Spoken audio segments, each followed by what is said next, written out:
Ito'y isang kwento ng isang babaeng aking nakilala. Isang kwentong napakasakit, napakasaklap, pero totoo.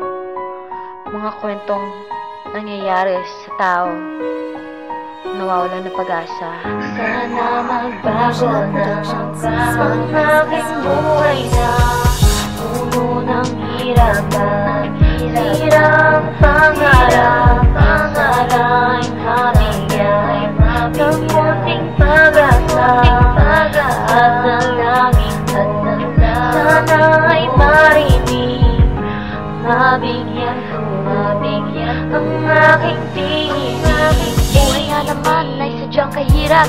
Ilang beses ko nang tinabi aking pangarap para makatulong. Ako'y nagpakatulong sa ibang bansa. Ako'y nagpagulong, nagpasibang sa tadyak ng tadhana upang umasenso ang buhay ng pamilya. Akin ang inuna, kanilang kailangan upang mabayaran ang aking utang. Ayoko kasi matulad sa aking kuya na walang ginawa kundi ang umasa. Habang magulang ko'y nagkakasakit, lulunukin na lang puot at matay ibibigit. Kaso minsan di ko maiwas ang pag-asa'y mawalan, ngunit sumuko'y di ko karapatan. Sana magbago na ang aking buhay na puno ng hirapan. Hirang pangarap, pangarap habigay ng munting pag-asa at dalangin. Sana ay marinig, mabigyan ang aking tingin.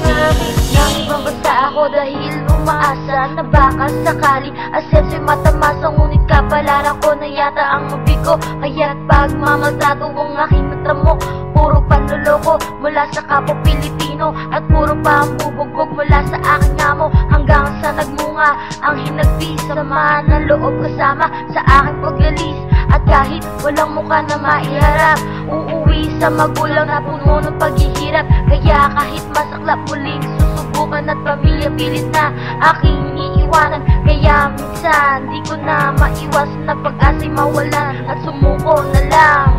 Sana magbago na ang aking buhay na puno ng hirapan. Hirang pangarap, pangarap habigay ng munting pag-asa at dalangin. Sana ay marinig, mabigyan ang aking tingin.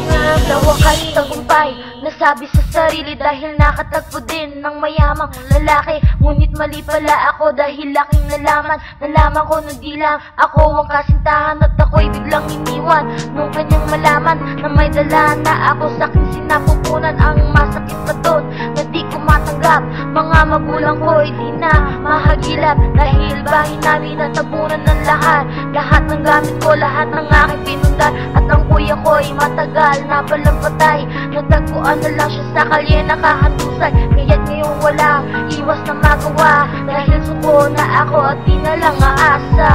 Sana magbago na ang aking buhay na puno ng hirapan. Hirang pangarap, pangarap habigay ng munting pag-asa at dalangin. Sana ay marinig, mabigyan ang aking tingin.